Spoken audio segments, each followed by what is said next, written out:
We continue our knowledge sharing mission through a series of interviews with marketing leaders from all over the world. And we're thrilled today to be joined by Sreetama. Welcome. Please, could you just give everyone an overview of who you are and what you do? Absolutely. Thank you so much for having me. So my name is Sreetama Ray, and I work with Aon currently as a director of marketing and communications. And I'm based in Singapore, but the remit of my role is global, specifically for our risk capital business, for Aon's risk capital business. I've just celebrated 20 years of starting my career, of my career essentially, wherein I began as a television journalist for CNN in New Delhi. And then I had several stints in professional services firms like McKinsey and Company and KPMG, etc. And for the past 5 years, I've been with Aon. Fantastic. Well, I think, that would be something that I definitely want to build upon. Obviously, you've got experience in, firstly, I think a number of different areas, but also, you've done the consultancy work, you've done a lot of different areas. So maybe sort of in terms of what are the key priorities that marketing teams should be focused on now, could you share some light into that? My personal experience has been, and I see this happening in a lot of companies, a lot of teams, that there's just a constant need for chasing trends and adding sort of layers upon layers of complexity. And as a result, I see a lot of decision fatigue setting in, and just a loss of clarity along the way. So I think the key priority, just the topmost priority right now, should be that there's no point in overcomplicating marketing strategy. It doesn't need to be flashy. It just needs to work. And particularly for overly regulated industries such as risk advisory or tax and audit or financial services in general, I think marketing priority should reflect sort of this long sales cycle, which is based on trusted relationships. And of course, the regulatory environments need to be taken into consideration as well. So if I look at it almost sort of like a boat chart or a step-by-step, I would say that to begin with, a marketing strategy that is grounded in data and research, very thorough understanding of our audience, and then creating content that kind of resonates in terms of highlighting real-world problems and offering insights that can actually be acted upon, that allow our clients to make the better decisions, the right decisions at the right time. And that's delivering that sort of consistently will help to build trust almost brick by brick. So that, in my mind, should be the key priority at this time. And that bit about, I think the more sort of almost end goal of simplicity that you can make it, means that the journey and the data and how you've got to that point is obviously been effective. And I like that, those strategies that you can pass over, if they can be simple and actionable, then you're going to get the best success out of it. Yes, absolutely. Now, sort of to build upon that, can you share any examples of any of those successful marketing campaigns that you've seen recently? Sure. I can actually build upon several experiences that I've had, not just in my recent role, but in my previous roles as well. With this kind of digital-led, marketing situation that has been the case for several years now, and that's only kind of, accelerating. Creating human experiences is almost considered innovative. So while the differentiated insights will always be key, it will be always critical, but brands or firms that can actually stand out from all of the digital noise will be the ones who can do this kind of targeted customer pain points based messaging and co-creating with the clients and nurturing those client relationships more via experiences rather than purely through digital engagements. So I can give you a few examples of campaigns that or events that have happened almost like a live situation where we've had clients come in and determine the agenda of the discussion by something quite creative, actually. So we've had, this massive board, and we handed out red and green circular magnets to the people attending. And the key sort of, issues of the day were all on the board. And we had the participants or the clients who were attending put the green buttons or the red buttons under the topics that they agreed are a priority to them versus the ones that are not. And that, the topics that had the most amount of green buttons were the ones that formed the agenda of the discussion. So it was a live agenda setting that was kind of determined by the customer's pain points rather than what we thought we needed to discuss as a firm. And that was a more human experience, live experience than an entirely digital one, which is where most brands tend to focus nowadays. So it's actually things like these which can be seen as a more creative and innovative approach to creating experiential marketing campaigns rather than purely digital ones. That applies almost to sort of all areas of life. People want these experiences, and they're like, oh, no one spends money on sort of going out sort of to a club. Like, they want to go and do a more personalized experience. Do you think this is just something that will come round and like all things, it's sort of in vogue at the moment? Or do you think it's like a pushback from being just far more digital as a society, and actually, there's going to be these two things running in parallel where we spend most of our lives digitally engaged, but we need this human sort of interaction, so it's always going to be a constant there? I think brands should be considering it. I don't know if everybody is, but I think a lot of the bigger firms are sort of thinking in this direction, because the experiences that you create outside of the digital universe matter in trust building, matter in sort of the brand recall factor. It matters in terms of being a positive experience or a positive touch point. And just the creativity aspect of it, bringing that creativity to marketing, several campaigns, with the end result being that whoever we are talking to understands that we hear their issues, we understand their issues, we have experts who get them and can, provide solutions. So to answer your question, I don't think that this is something that is really ever going to be out of vogue, because at the end of the day, whether you're a B2B business or a B2C business, we are all dealing with human beings. Another, I think, really great experience and example of such a campaign was something that KPMG did a good number of years ago. Was we had a live cartoonist at the center of the CBD area in Singapore, illustrating some of the relevant tax issues that were brought up in Singapore's national budget. We had a massive crowd sort of, forming around the clubhouse, which was the location of this exercise, and it went on for 2 or 3 days.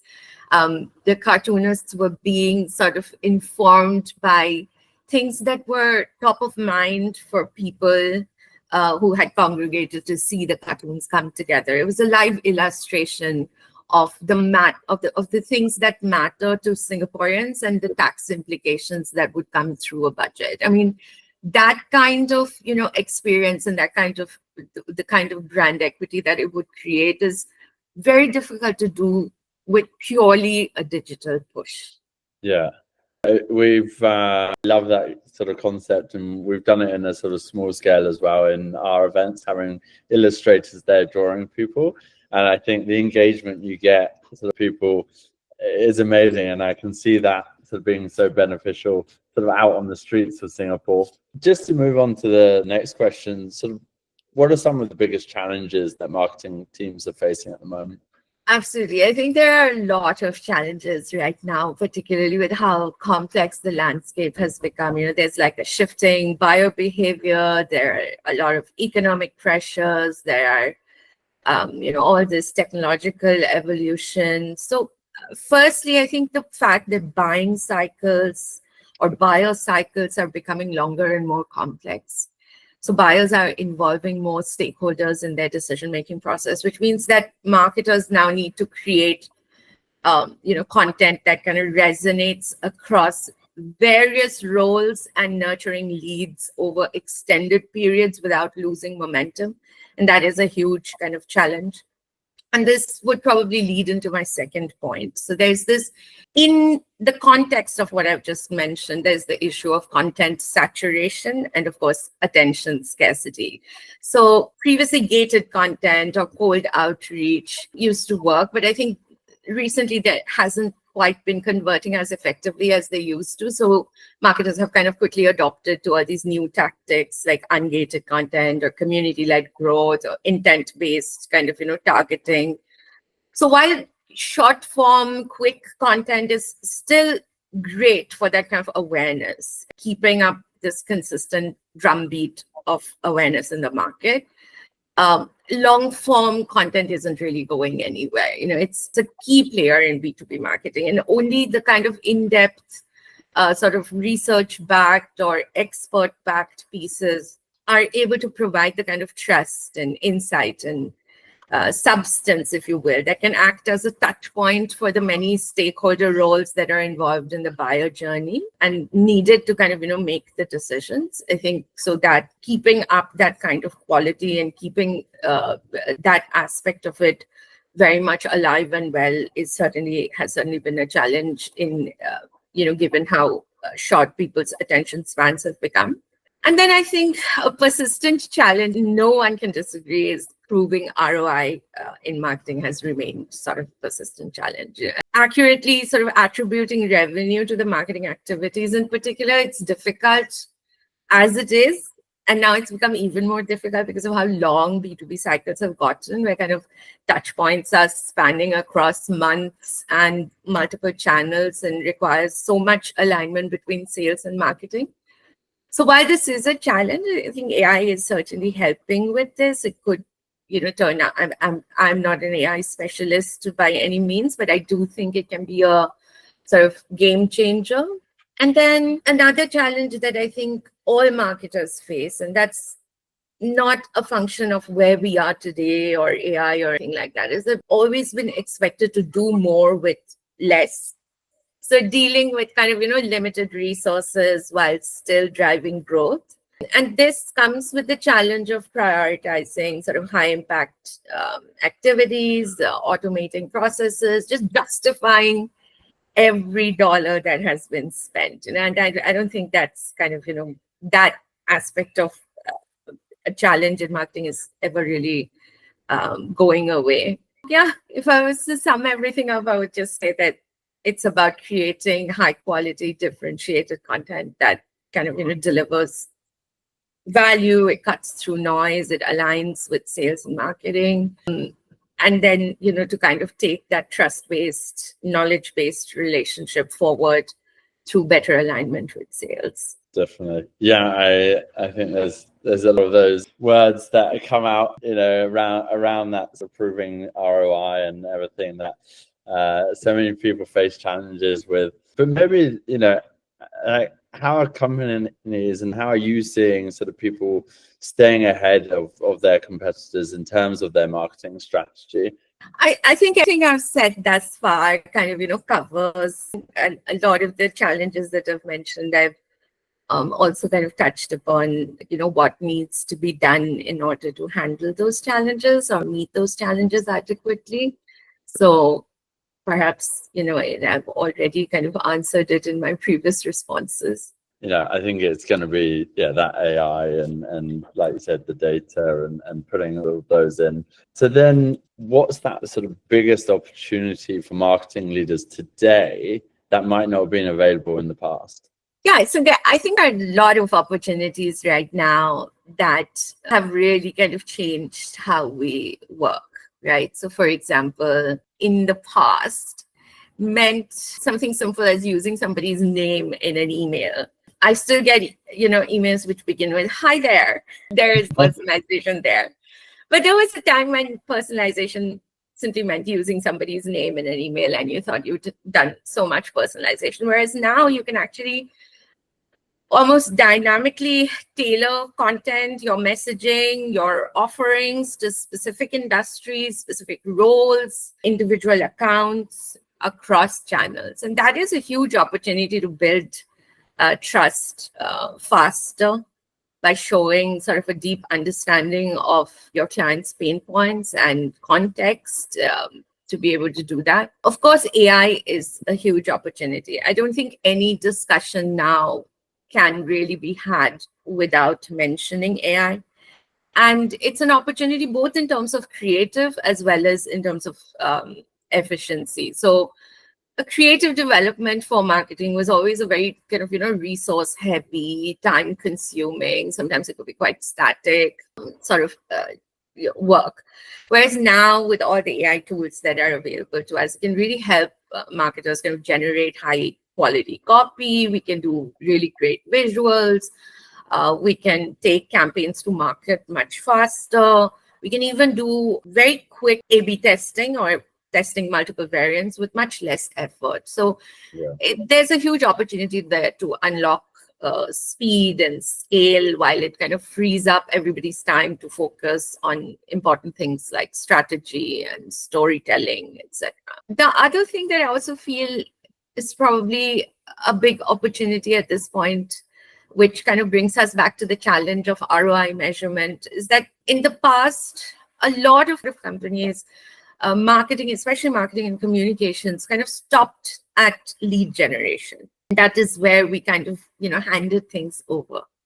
Whereas now marketing can influence customer retention, expansion, advocacy through the content, through programs, through lifecycle automation. There's just so much opportunity to drive end-to-end revenue impact. It's not just at top of the funnel. So I think marketing really has to be growth architects in any firm and have measurable impact in the way that was simply not possible maybe even 5 to 10 years ago. In terms of the future of marketing, is there anything you'd like to add on sort of what you think the future of marketing looks like? I think everything that's happening in technology, Neil, I'm not sure I have a looking glass answer to this, but from what I can see, from what I'm seeing, I think it will eventually, very quickly actually, become more about smaller, leaner, very hyper specialized teams that will be quick, agile, work well with technology.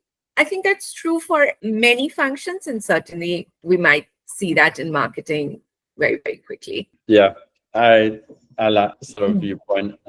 I think that's down to the, like you said earlier, the hyper personalization that is needed. Like, I'm disgusted if someone doesn't put my name on an email. I'm like, no, I write it off completely. But yeah, like that is just going across all our factors of life. Like, if you don't know about me, like, I wish with you. So I think that's good.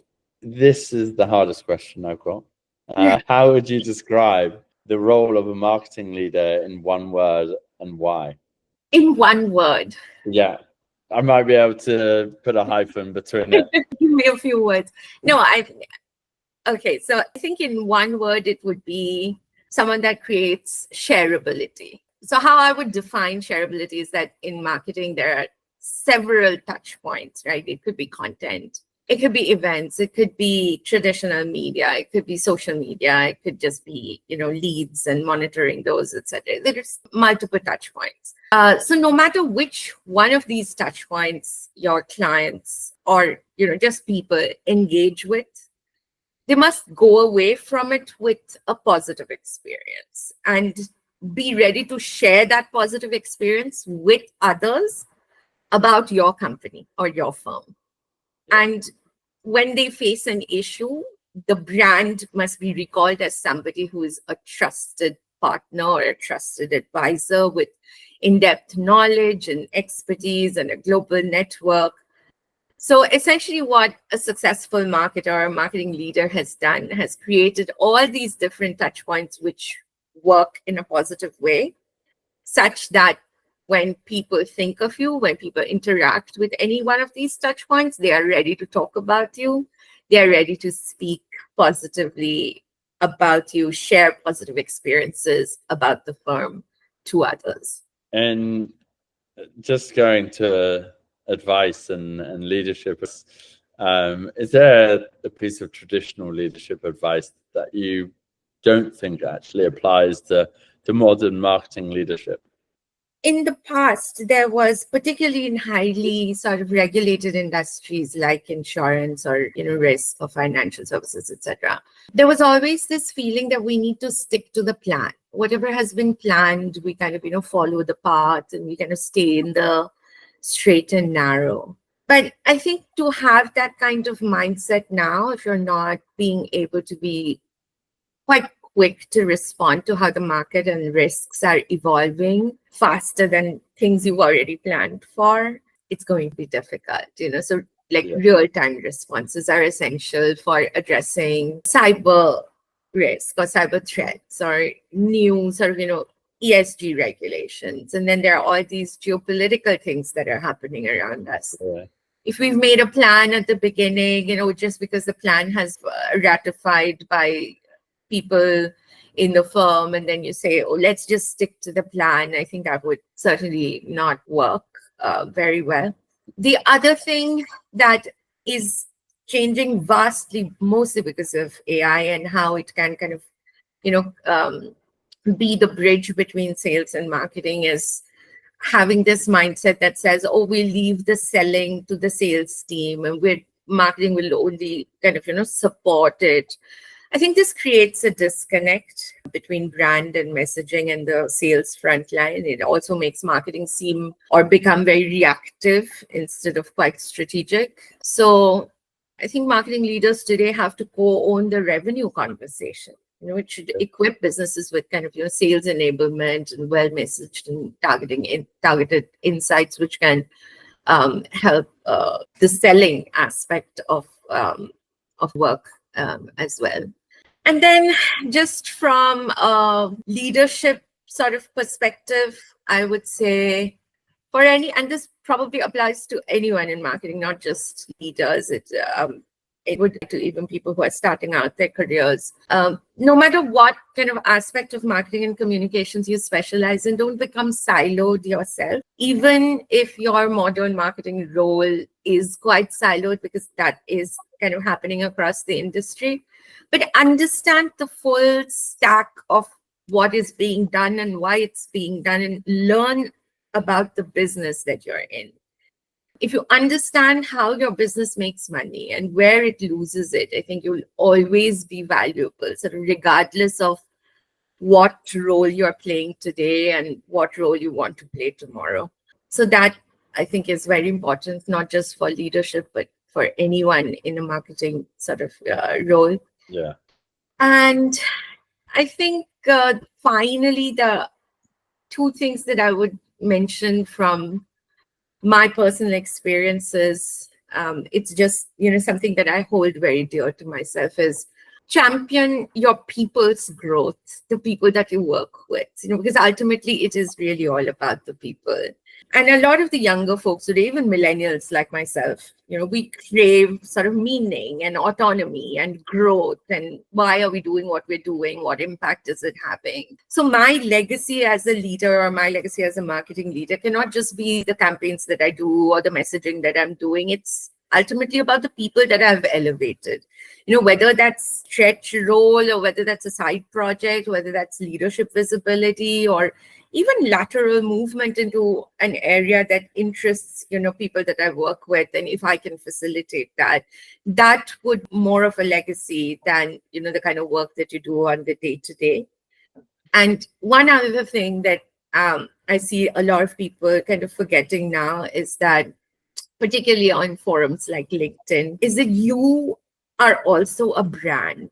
It's not just your company, So on panels, on podcasts such as this, or just on LinkedIn, keeping your reputation as a modern thinker or a storyteller can open doors for you, can establish you for who you are, versus sort of only sharing your company's POV or only, sharing things that matter to businesses.